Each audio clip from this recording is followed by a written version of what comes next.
servo poderosamente nessa tarde, te peço, em nome de Jesus. Pastor Renan. Glória a Deus. Queridos, eu quero cumprimentar a todos com a paz do Senhor. Quantos estão felizes nessa tarde? Glória a Deus. Quem trouxe Bíblia? Posso ver a sua Bíblia? Que coisa boa é o crente que anda com a sua Bíblia. Queridos, por favor, localize o texto da palavra do Senhor. Evangelho de Jesus Cristo, segundo escreveu-nos Lucas. Evangelho de Jesus Cristo, segundo escreveu-nos Lucas, capítulo de número 13. Enquanto você procura, eu quero louvar a Deus rapidamente pela vida do muito digno pastor desta igreja, pastor Marcelo Pantoja.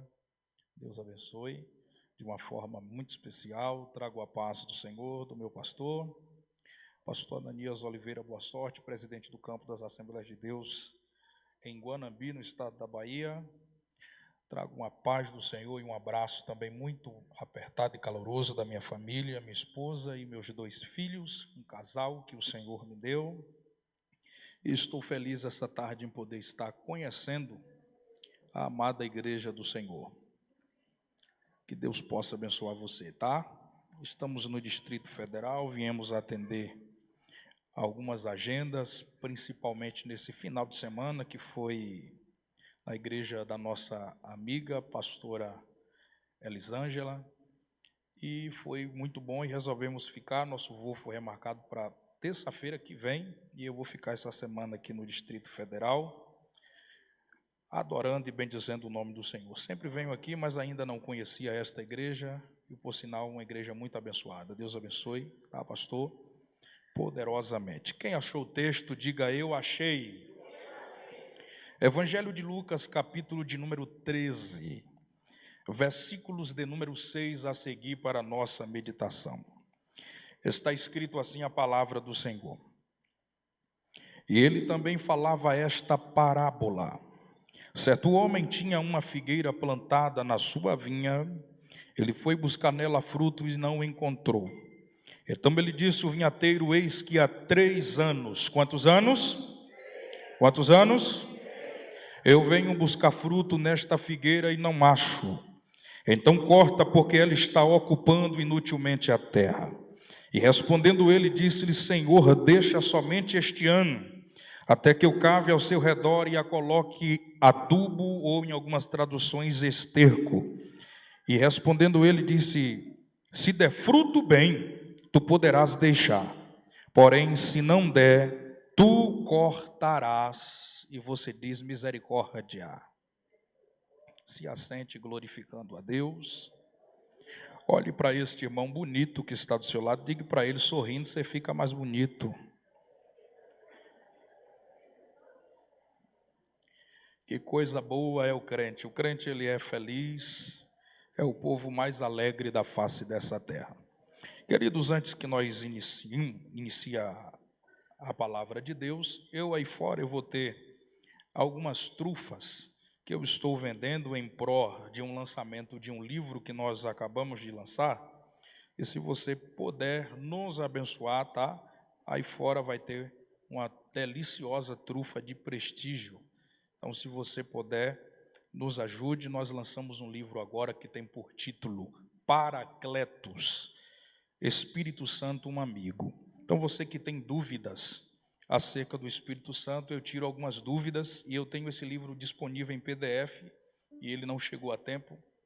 Mas se você quiser me abençoar, eu também posso enviar para você em PDF. Você vai descobrir a divindade do Espírito Santo, a personalidade do Espírito Santo, quem é o Espírito Santo, a obra do Espírito Santo, tanto no Novo quanto no Velho Testamento.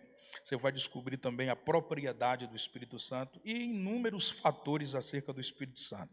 Então, se você quiser e puder, tá, você passe ali. Temos também outro livro disponível que é em PDF, A Bíblia que eu não li. É um livro muito poderoso, onde nós falamos de alguns assuntos concernentes ao reino de Deus e algumas seitas que tem pessoas que ainda não conhecem. Então você pode abençoar a obra de Deus. Se o amado puder fazer um fundo, me ajudar, tá? Pode ficar à vontade, que Deus possa abençoar a sua vida. Queridos, olhe para cá, por favor. O Evangelho de Lucas, sem dúvidas, é conhecido como um dos evangelhos perfeitos da Bíblia Sagrada. Perceba que os 4 evangelhos escritos na Bíblia, ele tem a mesma função e propósito, que é mostrar a grandeza do nosso Senhor e Salvador Jesus Cristo e as suas obras. Porém, Lucas, ele é intitulado como o Evangelho Perfeito pela simples maneira que Lucas escrevia acerca do Mestre. A verdade é que todos os 4 evangelistas tiveram os seus cuidados de colocar nas entrelinhas dos teus textos acerca do ministério de Jesus e de suas obras. Porém, Lucas, ele é o único que não caminhou com o Mestre. Porém, Lucas escreveu com muita propriedade quem era Cristo, seus milagres, as suas obras, aquilo que Cristo realizava sobre a terra. Na realidade, eu sou literalmente fã do ministério de Jesus. Observe que Jesus, ele iniciou o teu ministério. E quando Jesus inicia o seu ministério, perceba que Cristo precisou de homens para lhe auxiliarem, e futuramente esses homens também foram chamados de discípulos. Só que quando você analisa Jesus escolhendo esses discípulos, é de uma forma muito criteriosa. Observe que Jesus não vê como o homem vê. A visão do mestre é muito mais apurada do que simplesmente um olhar humano. Jesus escolhendo os seus discípulos é muito engraçado e ao mesmo tempo profético, porque cá para nós, eu não tinha capacidade ou alguma avaliação para escolher de fato quem Cristo escolhe. Olha Jesus escolhendo o seu discípulo e tira as suas conclusões. Jesus vai, pastor Marcos, na beira da praia, e quando Jesus chega na beira da praia, Jesus encontra alguns discípulos. Jesus encontra alguns homens lavando as suas redes. E enquanto o mestre observa os homens lavando as suas redes, Jesus olha para um deles, escute isso aqui, e diz assim: segue-me, larga essa tua rede e segue-me. Só que este que o mestre está chamando, nós conhecemos eles como Pedro. Agora olhe para cá para você entender. O problema aqui não foi nem quem estava vendo Jesus escolhendo Pedro. O problema foi o comentário após Jesus escolher Pedro para ser discípulo. Porque quem não viu Jesus escolher Pedro, a notícia chegou depois no outro dia. E tinha alguém olhando e dizendo assim: é impossível o ministério de Jesus dar certo. Porque como é que Jesus quer que o ministério desenvolva, que ele chama o primeiro homem para andar com ele, alguém que é bruto, ignorante, e não tem lógica nenhuma, está na base do ministério de Jesus. Só que é as escolhas do mestre. Jesus chamou Pedro para a base ministerial, e após Jesus chamar Pedro, também vem Tiago, vem João, junto com o mestre. Só que o que é extraordinário nisso aqui, é que após Jesus sair do cenário da beira da praia de pescaria, Jesus vai em um lugar chamado coletoria de impostos. E quem é que habitava e trabalhava naquela redondeza ou naquele local? Diga comigo: Levi. A tradução do nome de Levi significa ladrão, trapaceiro. Jesus olha para Levi e diz: o teu nome agora também não se chamará mais Levi, mas teu nome agora se chamarás Mateus. Jesus troca a identidade, chama para a base ministerial. Agora você raciocina, imagina comigo quem está de fora dizendo: o primeiro é bruto e ignorante, o segundo é ladrão. Como é que esse ministério dá certo? Como é que esse ministério desenvolve? Mas e as escolhas do mestre? Eu não vou falar dos 12, porque senão não vai dar tempo, mas eu quero falar do último. Na realidade, esse último que Jesus chama para a base ministerial, Não é nem Cristo que chama ele. Na realidade, ele se convida a estar ao lado do mestre, porque ele enxergava no perfil de Jesus alguém que poderia realizar o desejo do seu coração. Quem era ele? Judas Iscariote. Iscariote não é nome, Iscariote é a região da onde ele sai. Qual é o sonho de Judas? Ser escriba. Mas Judas não tem cacife suficiente para sentar na cadeira de escriba. Então Judas olha e diz assim: eu sei que eu não tenho capacidade de sentar, mas se eu me aproximar de Jesus, Jesus pode me colocar na cadeira. Se eu me aproximar de Jesus, Jesus pode mover alguns passos aí e eu consiga galgar aquilo que eu quero. Só que Jesus, ele sonda não só o pensamento, mas Jesus também conhece o nosso coração. Jesus olhou para Judas e disse: Judas, eu sei quem é tu, eu conheço a tua personalidade e eu vou abrir os teus olhos, Judas. Eu tenho um negócio para dizer para você. Se você está querendo se aproximar de mim, querendo status, se você está querendo se aproximar de mim, querendo reconhecimento, querendo cadeira, eu vou abrir logo os teus olhos. As aves do céu têm ninho e as raposas têm covis, mas o Filho do Homem não tem lugar aonde reclinar a cabeça. Evangelho não é simplesmente você querer aparecer em base de status, mas Judas, evangelho é quem quiser seguir após mim, tomar a tua cruz e me seguir de graça. Jesus está dando uma aula acerca do ministério. Jesus está querendo provar que de fato está na base ministerial dele, não é para qualquer um, mas é as escolhas do mestre. Ele capacita cada um desses homens e após Jesus capacitar cada um deles, Jesus lhe entrega missões. O que eu amo em Jesus é que o mesmo, escute isso aqui, ele sempre gostou de ensinar a sua palavra. Porque não existe nada melhor do que a palavra de Deus. Jesus sempre gostou de ensinar a sua palavra. E qual era um dos métodos de ensino que Jesus, escute isso aqui, utilizava para ensinar? Diga comigo, parábolas. Renan, o que significa uma parábola? Parábola vem do original parabolé. E o que significa parabolé é comparação ou atirar ao lado. Então o que Jesus está querendo ensinar por intermédio de uma parábola? Parábola é algo real.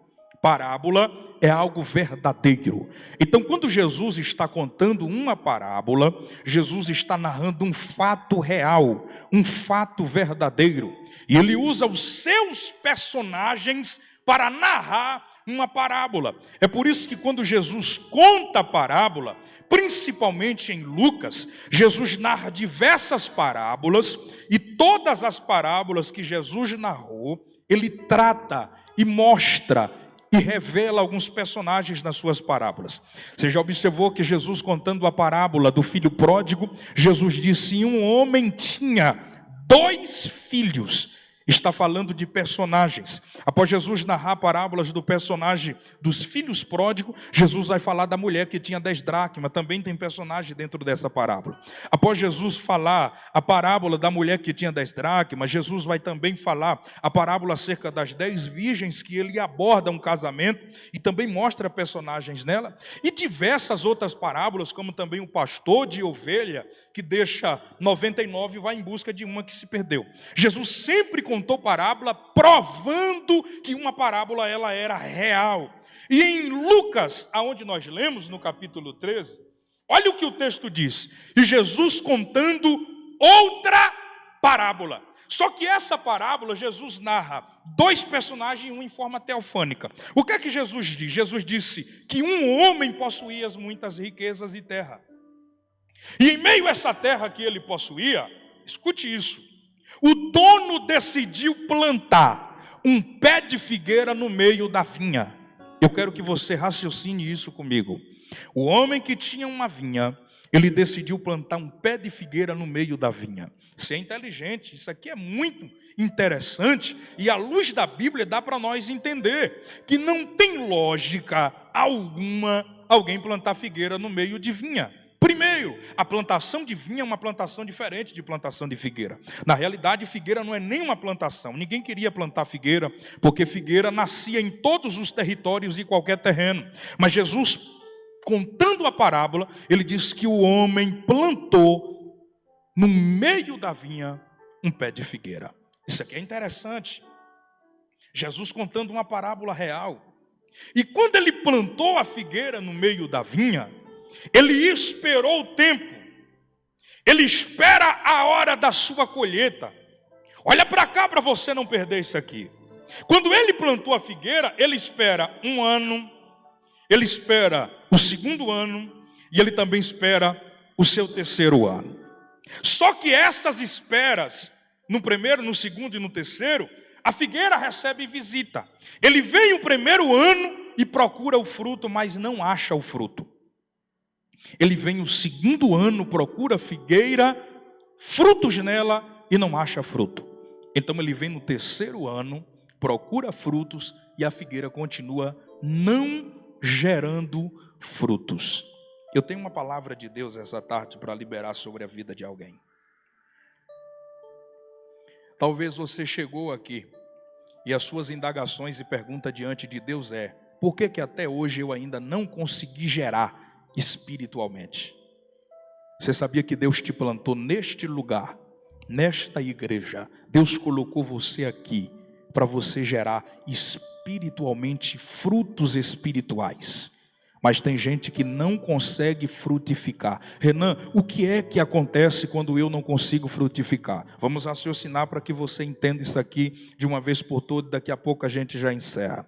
Observe que ela foi plantada e quem planta conhece a estação certa da sua colheita. É por isso que ele veio o primeiro, veio o segundo e veio o terceiro ano. Qual era a produção de uma figueira? Qual era o tempo que uma figueira produzia? Qual era o tempo exato para uma figueira brotar? Vamos entender? Levítico, capítulo de número 19. Entendemos o tempo de uma figueira que frutifica. Capítulo 19, versículo de número 23. Olha o que está escrito. E quando entrardes na terra, e tiver de plantado todo tipo de árvore para o alimento, todo tipo, figueira, amendoeira, oliveira, considere o seu fruto incircunciso, quantos anos? 3 anos, não comerás.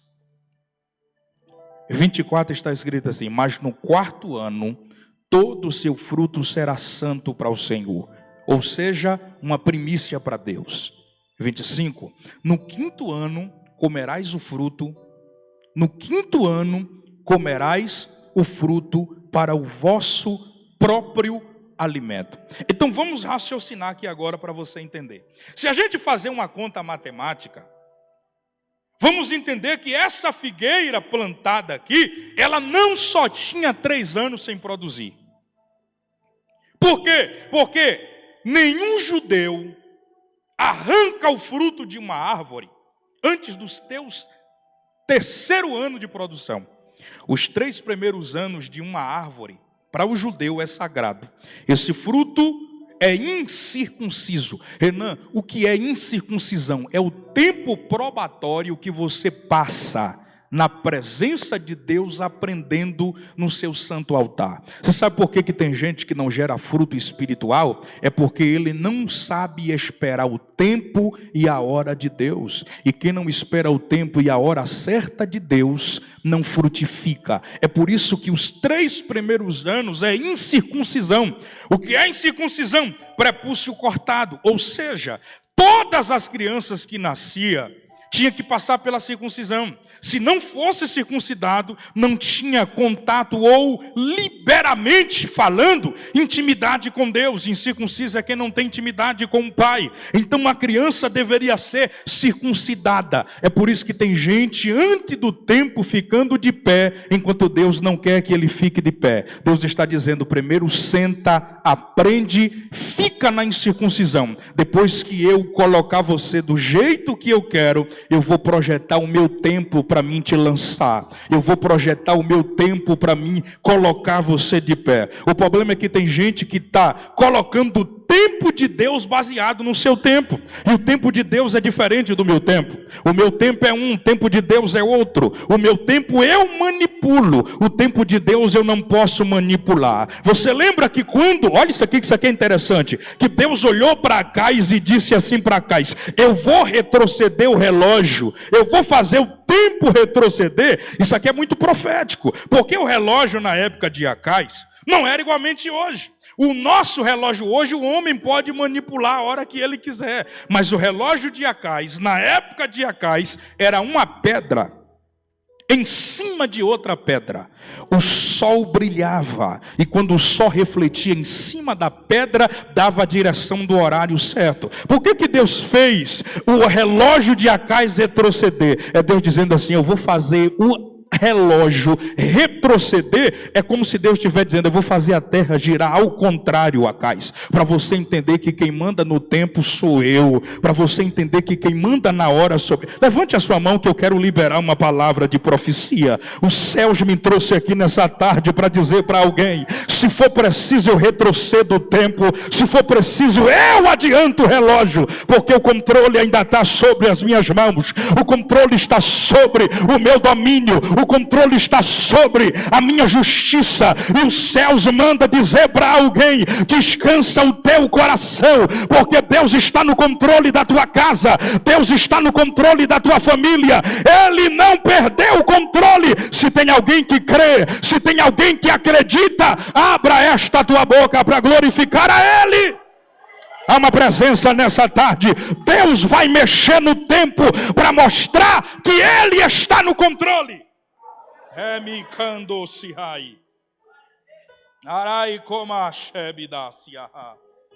Eu estou sentindo a presença de Deus nessa tarde.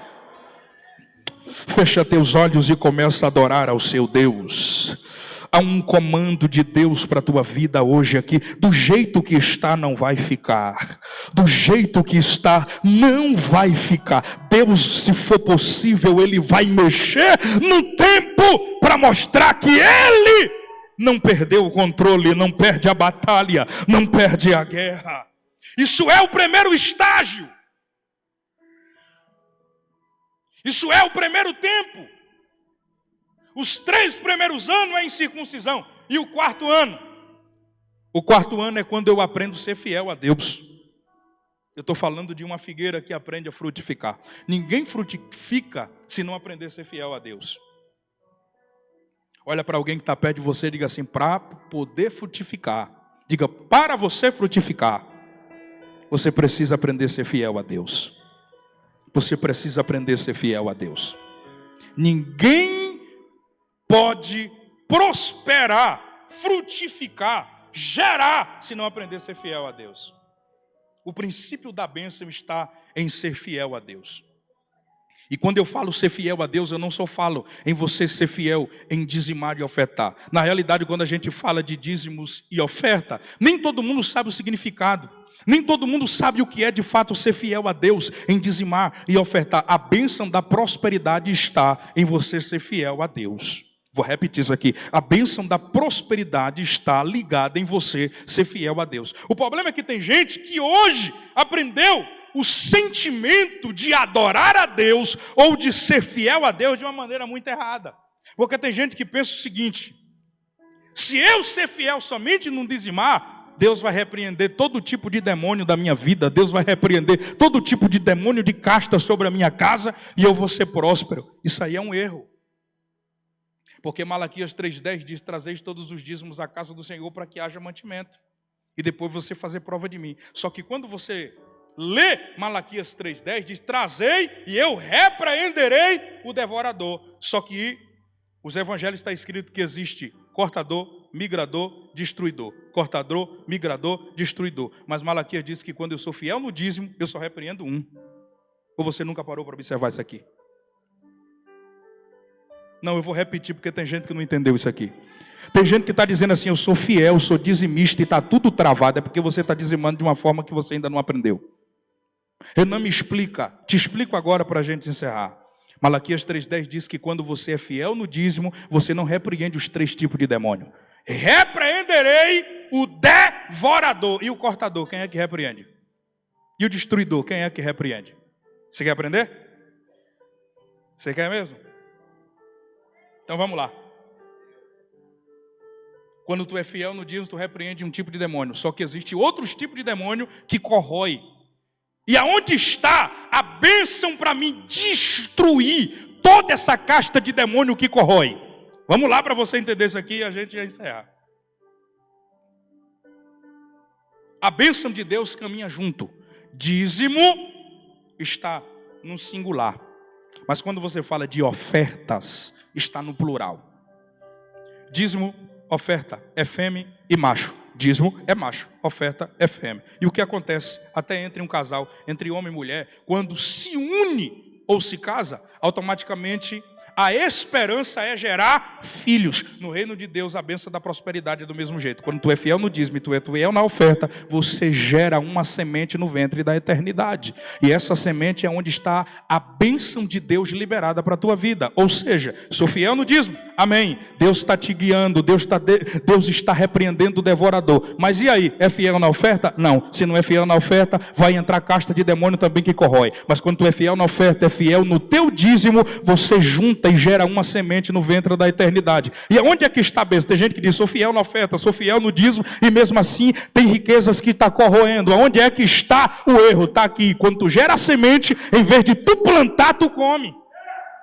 Não. Vou falar de novo.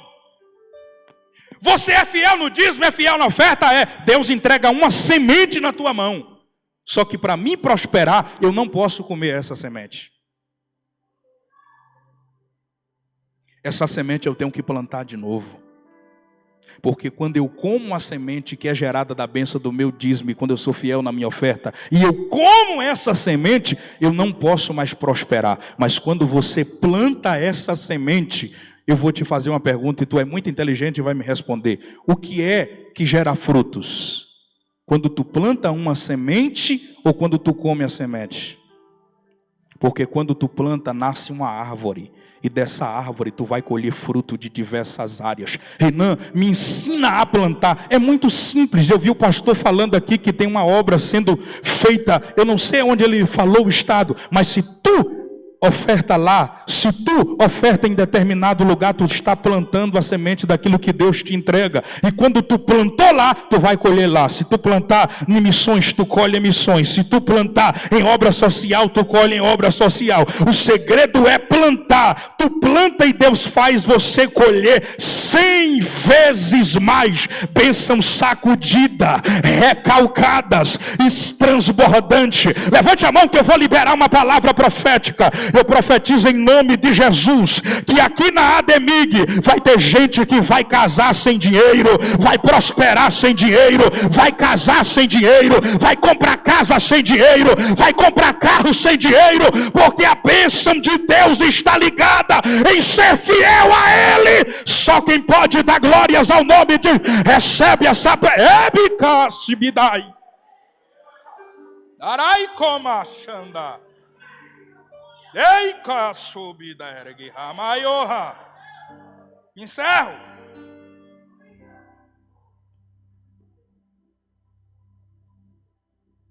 Primeiro, os 3 anos é circuncisão. O 4º ano é aprender a ser fiel a Deus. O 5º ano poderá comer o fruto. Percebeu que aqui há um processo? Eu aprendo a obedecer quem é Deus. Depois que eu aprendo que eu obedeço quem é Deus, o Senhor me faz ser fiel a Ele. Quando Deus me faz ser fiel a Ele, aí Deus diz assim, agora tu vai comer o fruto. Agora tu vai usufruir da bênção.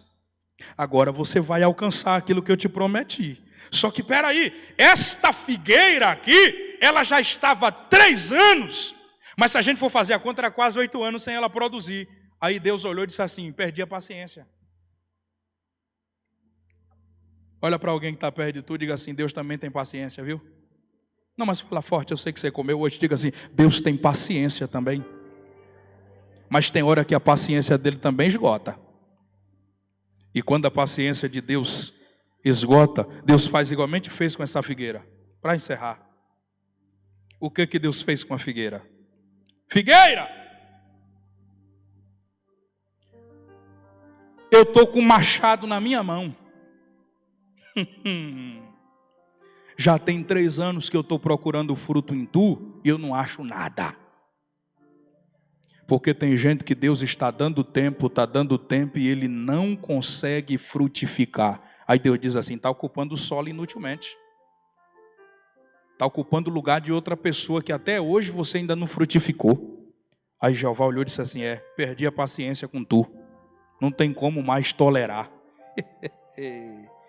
Aí o texto diz que ele pegou o machado na mão e disse assim: vou cortar. Vou cortar. Lembra que eu te falei dos personagens? Só que quando Deus perdeu a paciência com a figueira, e Deus disse assim: eu vou cortar, o segundo personagem entra. Quem é o segundo personagem? O vinhateiro. Quem é o vinhateiro? Representa o Espírito Santo. Não, você não entendeu isso aqui. Vou falar de novo para você dar um glória a Deus com mais força. Percebeu que Deus está falando dele mesmo nessa parábola. Ele diz: e o dono da vinha, a vinha é a igreja. Quem é o dono da igreja?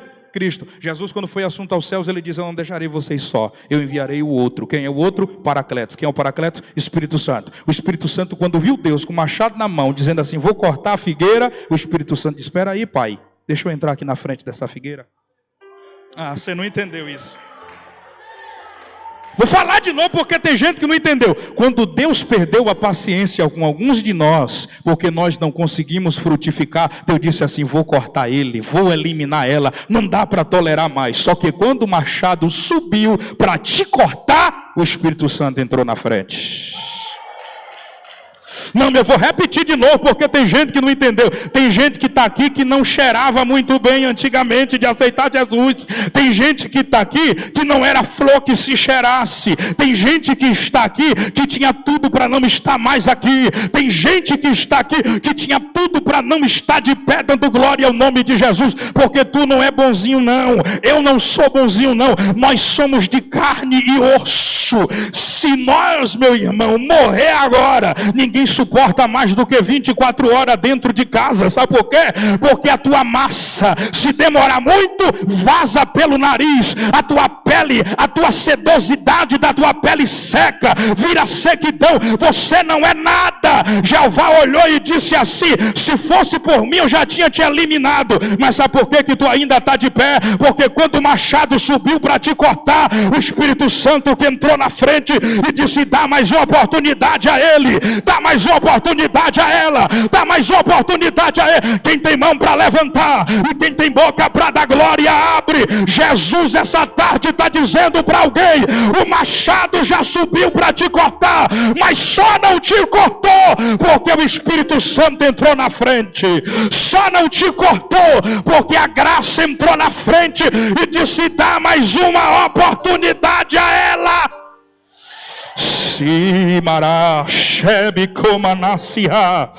Abra a boca para adorar ao teu Deus. Abre a boca para adorar ao teu Deus. Abre a boca para adorar ao teu Deus. Abre a boca para adorar ao teu Deus. Fica de pé. Abre a boca para adorar ao teu Deus. Abre a boca para adorar ao teu Deus. Quem veio adorar a Ele esta tarde, fique à vontade. Quem veio adorar ao teu Deus essa tarde, fica à vontade. Enquanto tu estás dando glórias aqui, há uma nuvem de glória que está sobre este lugar. Há uma nuvem de glória que está sobre esta casa. Só quem veio adorar a Jesus, adore a Ele, vai! Eu quero ouvir você adorar. Eu quero ouvir você adorar. Isso, adora. Adora. Isso, adora, adora. Entrega o melhor que você veio entregar. Entrega o melhor que você veio entregar.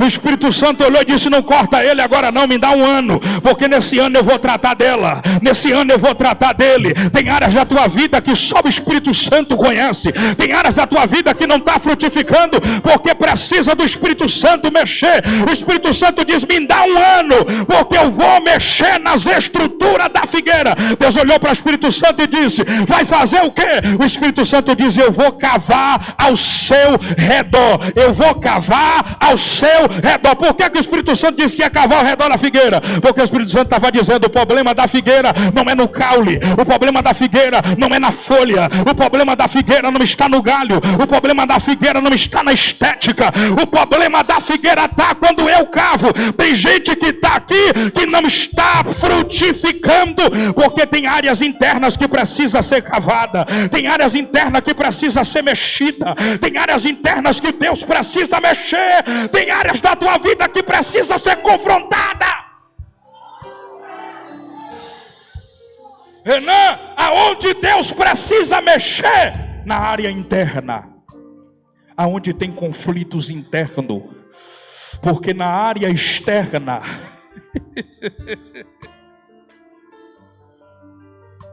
aonde a gente olha e vê a estética, nós não enxergamos nada, mas existe alguém chamado Espírito Santo,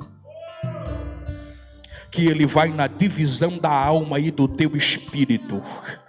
Ele é apto para discernir os teus pensamentos e ele cava. Quando ele cava, ele acha. Oh, eu estou sentindo uma graça e eu vou profetizar na vida de alguém. A paz já está na mão do Espírito Santo aqui, e ele está liberando uma palavra para você. Vai deixar eu cavar ou vai ficar do jeito que está?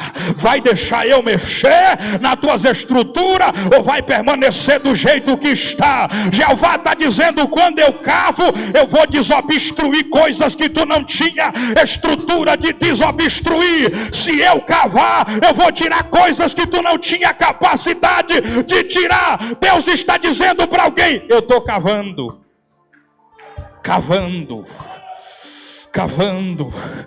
Levante as mãos para o alto e comece a adorar ao teu Deus. Isso. Aumenta o teu volume de glória a Deus e começa a adorar a Ele agora. Vai. Isso. Eu vou repousar e crer nas promessas de Deus para mim, e com oração fecha os teus olhos e adora a Ele agora. Há uma nuvem de glória nesta casa. Há um valente que está guerreando as tuas batalhas.